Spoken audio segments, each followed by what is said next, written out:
আমরা এই 15.5 বছরে সন্ত্রাসী ছাত্রলীগ যে ধরনের অভয়ারণ্য কায়েম করেছিল ফ্যাসিস্টদের সহযোগী হিসাবে এমন কোনো অপকর্ম নাই। আমরা ছাত্রলীগের সন্ত্রাসীদের বিচার দাবি করেছি এবং সেখানে ছাত্রলীগের হল কমিটি, অনুষদ কমিটি, বিশ্ববিদ্যালয় কমিটি, সেন্ট্রাল কমিটি তাদের সবার লিস্ট আলোকে বিচারের আওতায় নিয়ে আসার জন্য পদক্ষেপ গ্রহণ করার জন্য অনুরোধ জানাচ্ছি। এটি খুব দুঃখজনক বিষয়। 1 বছর অতিবাহিত হয়ে যাওয়ার পর আজও আমাদের এই ধরনের অনুরোধ জানাতে হচ্ছে। তো তারা তাদের গাফলতি ছিল, স্বীকার করেছে, তারা বলেছে এটি অবশ্যই তারা করবে। আমরা মনে করি বাংলাদেশের কোনো ক্যাম্পাসে কোনো গুপ্ত রাজনীতি থাকা উচিত না বলে আমরা মনে করি। গণতান্ত্রিক রাজনীতিতে যে সকল শিক্ষার্থীরা জড়িত থাকে সে সকল শিক্ষার্থীদেরকে মব তৈরি করে বিভিন্ন হয়রানি করা হয়। বিশেষ করে ঢাকা বিশ্ববিদ্যালয়ে ছাত্রদলের নারী শিক্ষার্থীদের যে হল কমিটিগুলো আমরা দিয়েছি, সেই নারী শিক্ষার্থীদেরকে ছাত্রদলের যারা বিভিন্ন পর্যায়ে দায়িত্ব পেয়েছেন তাদেরকে বিভিন্নভাবে হেনস্থা করা হচ্ছে। সেজন্য আমরা মাননীয় উপাচার্য বরাবর আমরা আবেদন করেছি যেন ছাত্রদলের কোনো নেতাকর্মী শুধুমাত্র তার একটি রাজনৈতিক পরিচয়ের কারণে কোনোভাবে সামাজিকভাবে অথবা যে কোনোভাবে যেন হয়রানির শিকার না হয়, সেজন্য বিশ্ববিদ্যালয় প্রশাসনের কাছে আমরা জোর দাবি জানিয়েছি যেন এই প্রক্রিয়াগুলো বন্ধ হয়। বিগত 15.5 বছরে যে ধরনের ছাত্র রাজনীতি নামে সত্যিকার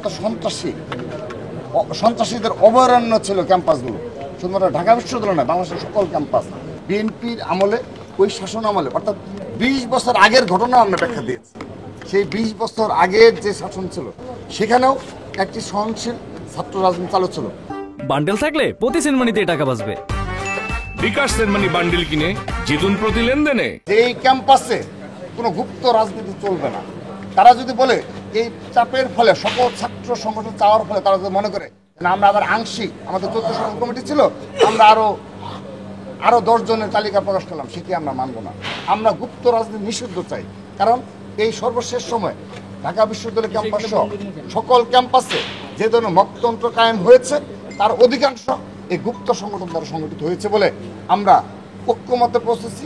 এবং সেই সাথে ছাত্রলীগের সন্ত্রাসীরাও কিংবা ছাত্রলীগের যে সকল সমর্থক রয়েছে এখন হল পর্যায়ে এবং নেতৃবৃন্দ রয়েছে তাদের পুনর্বাসিত করা হয়েছে, তারাও এই সর্বশেষ মকতন্ত্র কায়েমের মবের ঘটনার সাথে জড়িত বলে আমরা স্পষ্টভাবে জানিয়েছি।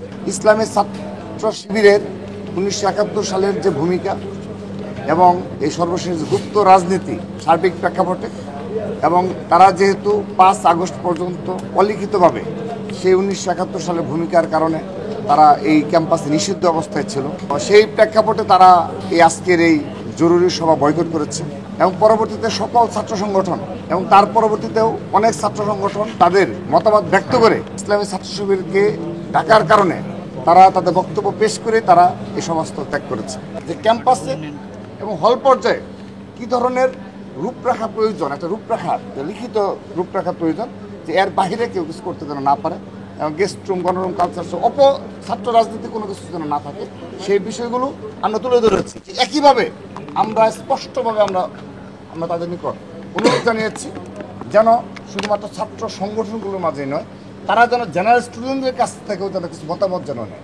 তারা যেন বাস্তবিকভাবে এই 2025 সালে তো শেষ কথা নয়, আগামীতেও এই ঢাকা বিশ্ববিদ্যালয়ে থাকবে এবং ঢাকা বিশ্ববিদ্যালয়ে একটি সুস্থ ধারার ছাত্র রাজনীতি প্রচলিত থাকবে ইনশাআল্লাহ। এই বিষয়ে 21টি ছাত্র সংগঠনের মাঝে শুধুমাত্র বাংলাদেশ ছাত্র অধিকার পরিষদ ব্যতীত এবং ছাত্র শিবির ব্যতীত আর সকল ছাত্র সংগঠন 1 বছর যতগুলো মবতন্ত্র কায়েম হয়েছে ঢাকা বিশ্ববিদ্যালয় ক্যাম্পাসে, তার জন্য সরাসরি প্রত্যক্ষ এবং পরোক্ষভাবে ইসলামী ছাত্র শিবিরকে দায়ী করেছে এবং তারা তাদের কমিটি প্রকাশ না করে ঢাকা বিশ্ববিদ্যালয় শিক্ষার্থী সংসদ গ্রুপ যে রয়েছে সেই গ্রুপটা তারা ওইভাবে নিয়ন্ত্রণ করে, যেখানে নারীদের সহ এবং ছাত্র নেতাদের নামে এবং বিভিন্ন সময় বিভিন্ন মব তৈরির জন্য প্রেক্ষাপট তৈরি করা হয় এবং তারা বারবারই পেছন দিক থেকে ষড়যন্ত্রমূলকভাবে যে রাজনীতি, সেই রাজনীতি প্রচলিত করেছে বিভিন্ন হলে এবং হল প্রতিনিধি নামে যাদের 5 আগস্টের পর নিয়োগ দেওয়া হয়েছিল সে বিষয়ে আজকে প্রশ্ন রাখা হয়েছে।